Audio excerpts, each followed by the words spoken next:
What's good? We back with the Boxing Clinic and more. Y'all know what the business is. One time for the one time we grinding. Don't forget to check us out on social media. All those links are in the description. Check out the Raw and the Cut podcast. That link in the description. Also, S1210 College Sports Most Wanted, our college football and basketball page.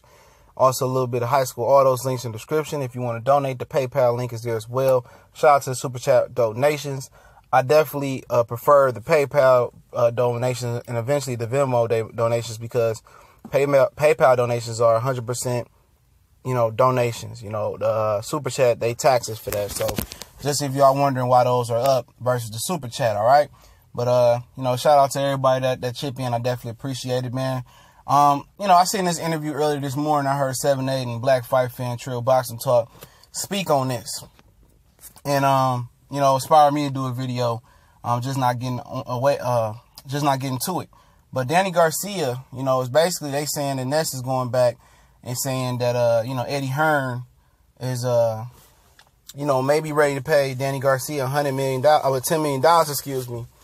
to come over to the zone. All right.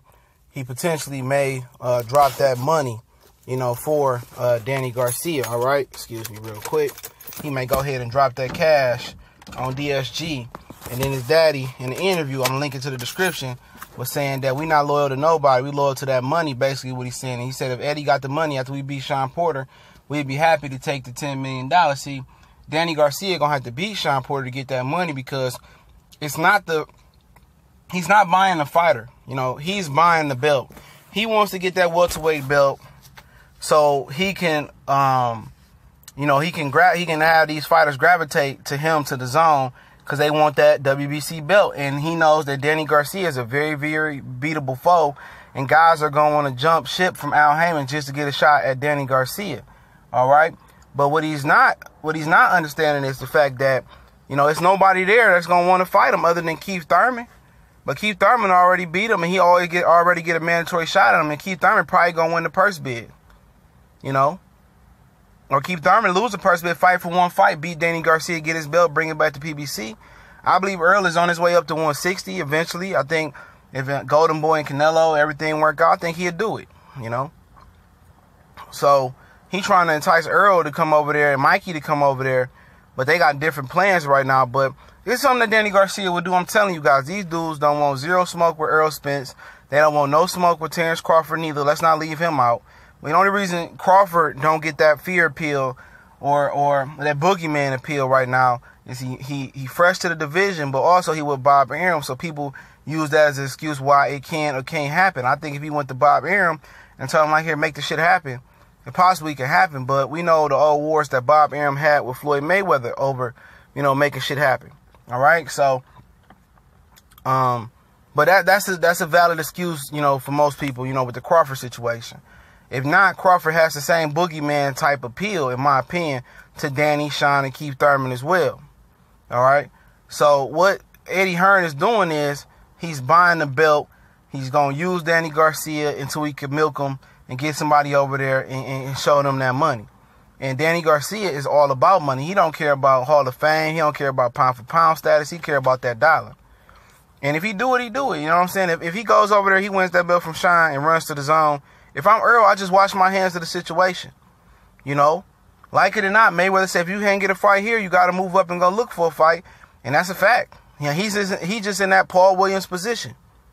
That's a real fear fighter, not no triple generic G, fake fear fighter, all right? This is a real fear fighter when, dudes are jumping networks, leaving Al or leaving Showtime to jump over to the zone. When guys are passing up a title shot with you, going to fight Granados, going to fight Andre Berto and say, oh, I hurt my hand, I'm not coming back until Keith Thurman come back, I get my WBC title shot. That's real fear, man. That's real Duck, Duck, Goose, Duck Chronicles type stuff. When dudes is legitimately, leaving the comforts of their networks, leaving the comforts of their advisors, passing up a title shot with you to go fight two bums or two subpar fighters. When dudes say, I'm not coming back until Keith Thurman come back. When dudes say, oh, I don't have no interest to fight Earl. He ain't got a belt. I'll fight him and get a belt. Earl get a belt. They don't want to fight him. And people say, y'all keep saying it's a fact. It's a fact. This is on some Ash Juice Johnson type stuff right here. This is on some Anthony Joshua type stuff right here. Like I said, we got plenty of Anthony Joshuas around here, man. And if this play out the way it play out, man, and Danny B. Sean or whatever way they don't fight him, they go their separate ways and don't fight Earl, and Keith Thurman keep playing the I'm sick, I can't go to school type stuff. You know what I'm saying? If it keep playing the way it play and it roll the way it roll, Earl might as well move up, man. It's evident that, you know, he can't get that fight. And people going to say, well, you know, Earl didn't really prove himself at 140. We can't put him up there in the Pantheon Greats at 147 welterweights. You know, he go up there and whoop on Canelo, which people don't believe he can. That dude is off the juice. And he ain't had no stamina on the juice, or he didn't have no punching power on the juice. People acting like, oh, it's out of the realm of possibility of him moving up 2 or 3 weight classes. That shit ain't nothing. Plenty of fighters have done the same thing. Roberto Duran, Tommy Hearns has moved up several weight classes. Sugar Ray Robinson moved up. You know, you got plenty of fighters move up weight classes. That ain't nothing new. Tito Trinidad went up to what, super middleweight or light heavyweight? It ain't shit. Y'all making that shit more than what it seems. But that's what happens. That's what happens when you got cowards. They cowards. They think people want to see them fight. And at the end of the day, you know, I'm probably going to follow my first mind, man, and probably boycott this Sean and Danny fight, man. You know, I want to watch it. You know, I'm not going to lie. I want to watch it. I wanted to go to it. But, you know, at the end of the day, I just got that feeling that Earl going to have to go to Paul Williams' route.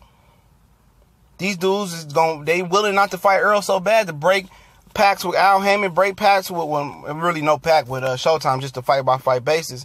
They willing to scatter and move and get the fuck on without fighting them. They willing.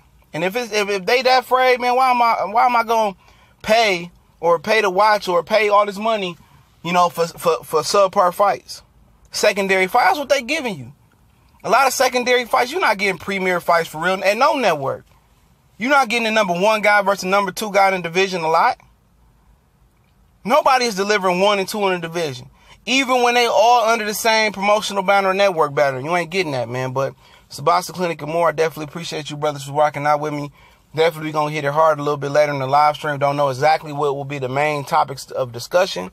But I'm going to have some good topics to talk about. And I got some more good content coming, boxing, non-boxing.